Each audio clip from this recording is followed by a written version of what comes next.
Bagi Anda sebagian yang mungkin tengah menempuh pendidikan, ada yang belajar, menuntut ilmu, menghafal, memahami, tahukah shortcut, jalan cepat untuk mendapatkan bimbingan Allah yang alim? Bukankah kita menyadari Allah Maha mengetahui, pemilik semua bentuk keilmuan? Maka Allah berikan jalan bagi Anda yang ingin shortcut, mendapatkan jalan pintas untuk cepat memahami, sekali dengar langsung ingat, sekali mendengar kalimat langsung paham arahnya kemana, setiap menemukan rumus langsung mengerti bagaimana cara menyusunnya. Maka kerja keras dengan ikhtiar meningkatkan intelektual itu penting, tapi ada jalan cepat yang Allah kehendaki untuk membimbing intelektual itu supaya mantap cepat untuk memahami sesuatu. Penutup di ayat 282 di Quran surah kedua Al-Baqarah dengan tegas Allah sampaikan, wattaqullaha wa yu'allimukumullah. Ketika Anda mampu mendekat kepada Allah dengan takwa, aku bimbing engkau, aku ajarkan padamu untuk mudah memahami apa yang akan engkau pelajari. Itulah yang menjadikan para ulama-ulama hebat kita. Kalau saya katakan ulama bukan hanya di bidang keislaman saja, tafsirkah, fiqhkah, hadithkah, usul fiqhkah, akidahkah. Kita bukan sekedar bicara tentang Imam Abu Hanifah, Imam Malik, Imam Asy-Syafi'i, Imam Ahmad bin Hanbal. Kalla, bukan hanya itu. Bukan hanya Al-Ghazali. Bukankah kita mendengar Al-Kindi, Al-Farabi, Ibnu Sina, Al-Khawarizmi, Al-Mubatuta? Siapa mereka semua? Begawan pengetahuan yang telah melahirkan bukan hanya karya, tapi menjadi pedoman yang sifatnya abadi, bahkan kajian-kajian yang bukan hanya di dunia Islam, bahkan di barat pun abadi sampai dengan kini. Siapa yang tidak kenal dengan Avicenna? Ibnu Sina itu. Siapa yang tidak paham dengan Ibnu Rushd? Averroes itu. Silahkan Anda cek bagaimana mereka tumbuh di usia-usia menjelang balik, usia 8, 9, 10 sampai 12 tahun.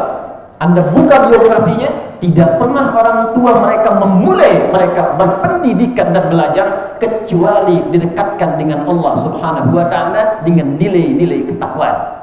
Itu yang menjadikan seorang Ibnu Sina belajar kedokteran bisa mendapatkan pemahaman yang cepat, bahkan sebagiannya otodidak dengan mengembangkan nilai dan pengalaman yang telah ia dapatkan sebelumnya. Siapa yang membimbingnya? Wattaqullaha wa yu'allimukumullah. Hadirin, jadi kunci kebahagiaan itu takwa. Kunci kepintaran itu takwa. Kunci berkemajuan itu takwa. Kunci mendapatkan solusi itu takwa. Bahkan kunci mendapatkan rezeki yang membahagiakan itu takwa. Bukan sekedar banyak, tapi berkah. Anda dapat banyak, tidak berkah. Habisnya cepat, tidak dinikmati, menjadi beban. Untuk apa mendapatkan banyak harta kalau tidak bahagia? Tanyakan pada diri Anda. Anda memilih kaya tapi gelisah, atau miskin tapi tenang? Semua pasti akan mengatakan kaya dan tenang. Karena dasar kehidupan yang pertama ketenangan. Mawaddah, harta melimpah, rahmah, kasih sayang, tidak ada faedahnya kalau nggak ada sakinah. Sakinah itu kebahagiaan yang dihasilkan dari ketenangan. Jadi ketika Islam menawarkan solusi, bukan sekedar kuantitas, tapi pun diiringi dengan kualitas yang paripurna.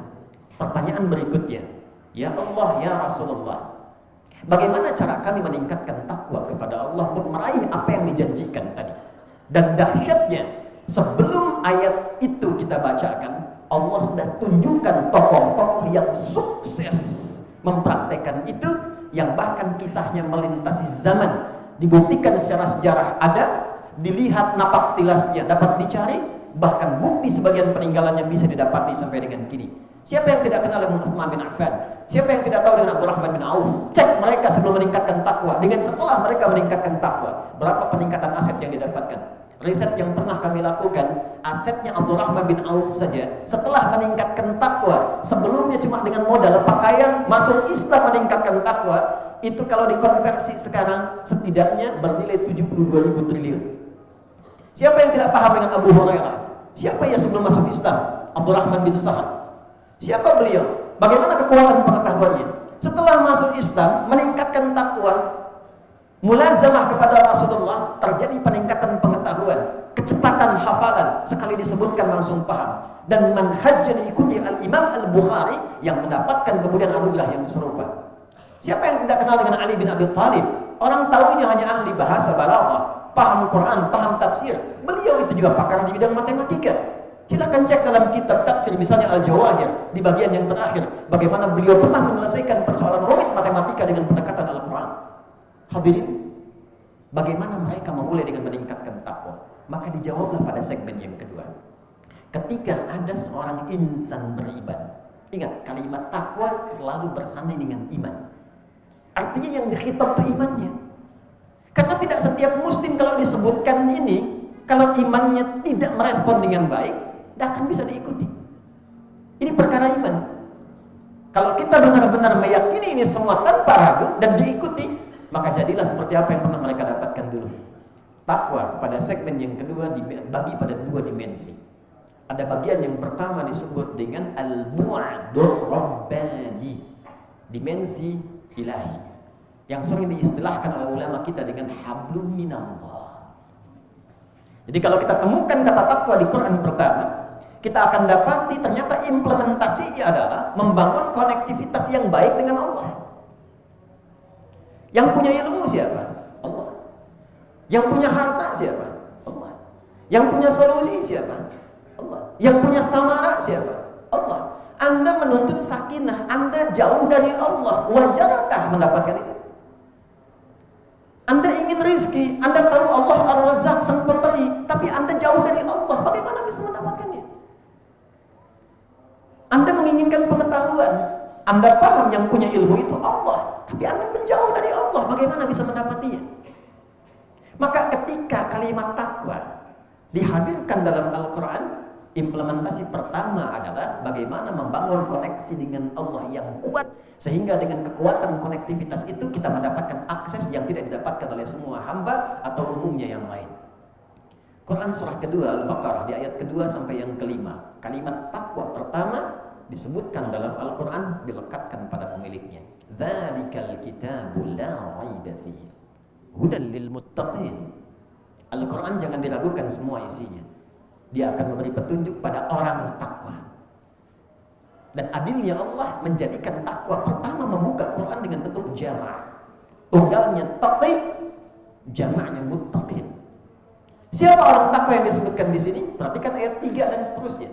Alladzina yu'minuna bil ghaibi wa yuqimunas shalah wa mimma razaqnahum yunfiqun. Walladzina yu'minuna bima unzila ilaika wa ma unzila min qablika wa bil akhirati hum yuqinun. Perhatikan hasilnya. Ulaika ala hudan min rabbihim wa ulaika humul muflihun.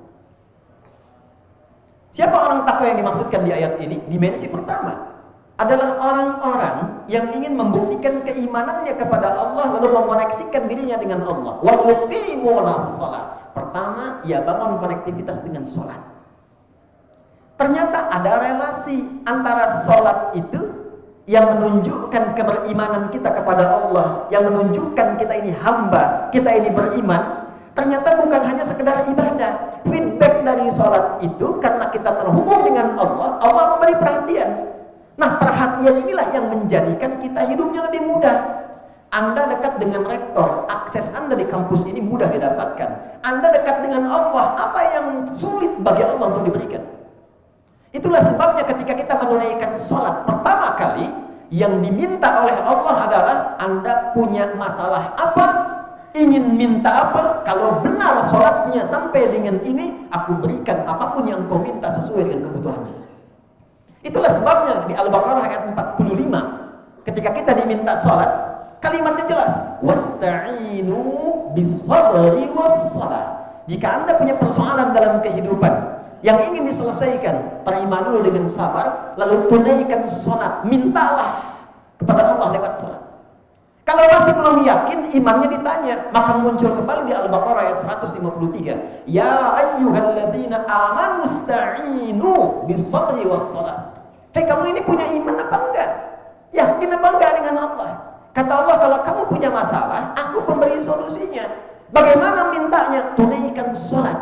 Saat itulah kita mengatakan, firman Allahnya, perintahnya wasta'inu, bila ingin dirubah pada bentuk permintaan, maka dirubah katanya menjadi nasta'inu. Itu yang menjadikan kita berkata setiap berdiri dalam sholat, iyyaka na'budu wa iyyaka nasta'in.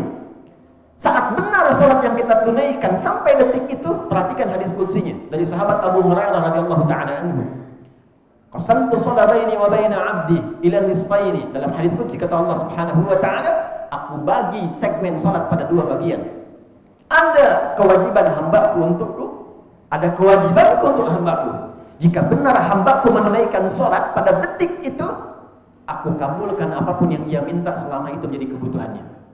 Idza qala al-'abdu alhamdulillahi rabbil alamin, jika hambaku berkata alhamdulillahi rabbil alamin, qala Allah azza wa jalla hamadani 'abdi. Jika seorang yang salat berkata dalam salatnya alhamdulillahi rabbil alamin, itu dijawab oleh Allah, saudara. Kita senang menghadap, dijawab oleh Allah.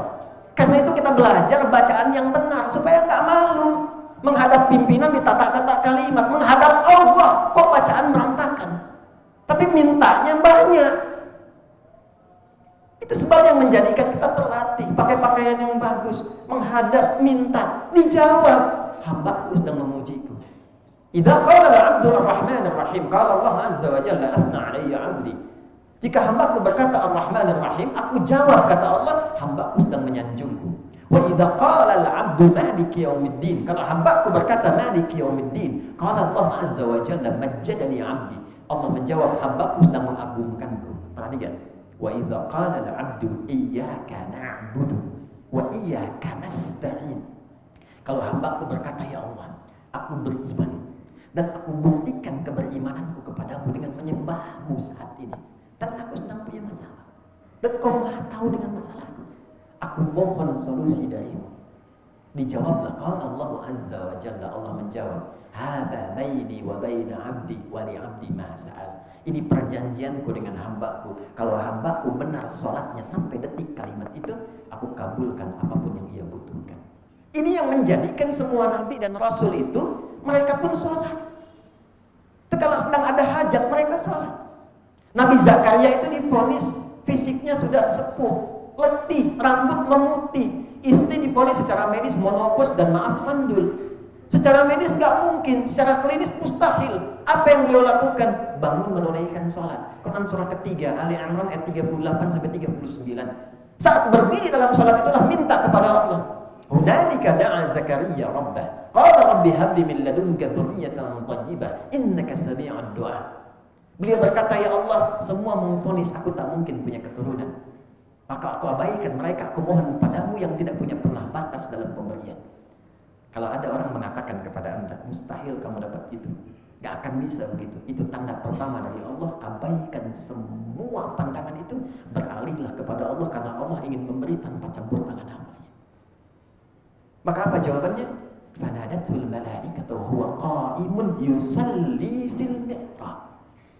Dijawab turun malaikat, engkau akan punya keturunan, namanya langsung dari Allah, Yahya, yang mustahil menurut manusia. Ada bayi yang lahir dari rahim perempuan yang menopos dan mandul hidup, kata Allah tidak ada yang mustahil, jadi dan hidup dia. Kapan terjadi? Qaimun yusalli fil mihrab, sedang sholat. Itu yang menjadikan Nabi Musa sholat, Quran surah ke-20 ayat 14. Itu yang menjadikan Nabi Isa sholat, Quran surah 19 ayat 31 sampai 33. Itu yang menjadikan Nabi Ismail memerintahkan semua keluarganya sholat. Wa kana ya'muru ahlahu bis sholat, Quran surah ke-19 ayat 55. Semua Nabi Rasul sholat. Al-Kindi, Al-Farabi, Al-Ghazali, Ibnu Sina, Al-Khawarizmi, Ibnu Rushd, apa yang mereka lakukan? Orang tuanya itu cuma ngasih dua. Dari sejak kecil sholatnya benar, hafal Quran, baca Quran. Riset membuktikan, seorang peneliti dokter berketurunan Maroko, tinggal di London saat ini di Inggris, meneliti orang yang mampu hafal Quran dengan cara yang benar, maka meningkat kecerdasannya 3 kali lipat dari orang biasa. Sekarang di Sydney, kalau ada sekolah Islam tidak ada program Qurannya, itu sekolahnya nggak laku. Di Amerika sekarang itu rata-rata orang Islam sekarang mengejar untuk bisa menghafal Quran. Sekarang mereka berlomba menciptakan hafid-hafid muda, dan mereka belajar dari sejarah sebelumnya. Silahkan cek bagaimana Ibnu Sina bangun malam menemukan ide-ide brilian. Siapa itu Durus? Siapa itu Al-Khawarizmi? Siapa Jabir bin Hayyan yang menemukan atom dari sudut pandang besi, Ferro? Bahkan saat mengkaji surat Al-Hadid. Siapa itu Divirnas yang mendapatkan inspirasi dari surat Al-Mulk, kemudian membuat prototipe pesawat terbang? Kita butuh orang-orang seperti mereka di era ini. Anda pengen lulus, IPK pengen paling bagus, sholat masih terlambat, tahajud gak pernah bangun, baca baca Quran bahkan belum bisa punya waktu, pengen tingkat paling tinggi dan pengen dikabul oleh Allah. Di mana logikanya? Dan Anda mengaku beriman, pengen masalah selesai tapi jauh dari Allah, pengen rezeki dimudahkan tapi jauh dari Allah. Ayat ada, contoh jelas di hadapan mata, kisah diperdengarkan, belum yakin juga, dengan cara apa lagi diberikan keyakinan? Itulah sebabnya tiap pekan kita dipanggil dalam Jumat. Hei, cek takwamu. Mungkin kesulitannya bukan karena belum pintar, belum takwa. Mungkin dengan Allah ada yang belum selesai urusannya. Ini yang menjadikan tiap pekan kita datang untuk menghadap kepada Allah dan mengingatkan dan mengevaluasi selama sepekan. Mungkin ini yang belum selesai, yang butuh untuk direnungkan dalam Jumat itu.